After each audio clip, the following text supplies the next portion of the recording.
Ma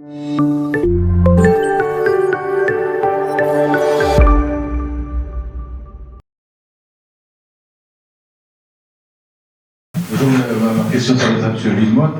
Moi, je ne suis pas de ceux qui disent le d'après le titre contraire. Je suis convaincu que M. Villemotte fait partie d'un autre niveau que les entraîneurs qui viennent en Afrique pour faire les clubs. Ça, il n'y a pas de doute dessus. Par contre, mon appréhension, c'est surtout au niveau de la différence qui existe entre entraîner une sélection nationale et entraîner un club. Depuis 2004-2005, on n'a pas de club. Depuis 5 ans, je pense. Donc, vous êtes passé par adjoint de Belgique, d'abord par sénateur en Belgique, puis adjoint de Belgique, puis entraîneur de l'équipe première. Et je vous félicite pour le travail exceptionnel que vous avez fait en Belgique. Puis après la Côte d'Ivoire et l'Iran.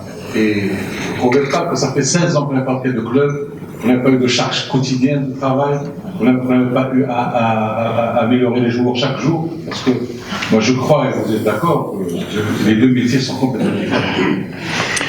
Oui, exact. Les deux métiers sont totalement différents. Mais ce qu'il y a dans la préparation tactique, dans le détail, c'est beaucoup plus dur. Je vais vous expliquer pourquoi. Être sélectionneur national, c'est plus facile d'avoir les joueurs tout le temps. Pourquoi? Tu peux les travailler au quotidien, tu l'as dit toi-même. Souvent, c'est des périodes de 3 semaines, ils retournent dans leur club, et moi, je dois doser le travail qu'ils ont. Donc, c'est vraiment un travail très, très spécifique. Mais l'équipe nationale est tellement difficile que tu ne peux pas te tromper. Tu n'as que 10 matchs pour te qualifier. Donc tu dois être parfait sur les 10 matchs. Et c'est ça qui rend ce métier encore plus difficile.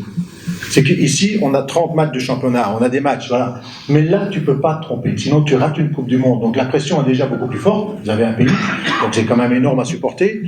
Et je trouve que si maintenant, bon, j'ai fait les deux, le travail de club est un travail que, je vais dire, dans la continuité, tu peux voir les jeunes, tu les as tout le temps, tu peux les doser, tu peux leur parler, tu peux les améliorer. C'est plus facile que de les laisser partir. Moi, le pire, c'est quand ils partaient.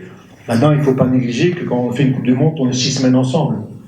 Et là, c'est surtout des préparations par rapport à la fatigue des joueurs, à tout ce qui va avec une Coupe du Monde. Mais bon, là, tu es parti pendant 6 semaines, quoi. Donc des longs stages. J'en ai eu beaucoup. Ce n'est pas deux métiers différents. Je dirais que celui de sélectionneur, pour moi, est plus difficile. Parce qu'il est plus pointillé et plus précis.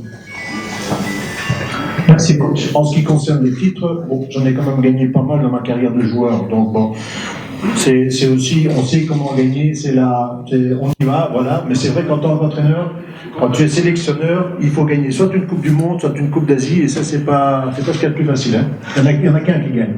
Après un tournoi, il y a toujours un qui est content. Vous aimez plus, là. S'il vous plaît. En tant que joueur, je vous aimais plus. Ah. تابعونا في قناة دربي فوت وما تنساوش تفعلوا الجرس باش توصلوا بآخر أخبار الكرة المغربية وباش تستمتعوا بالتحليلات ديال أبرز المدربين والصحفيين في المغرب.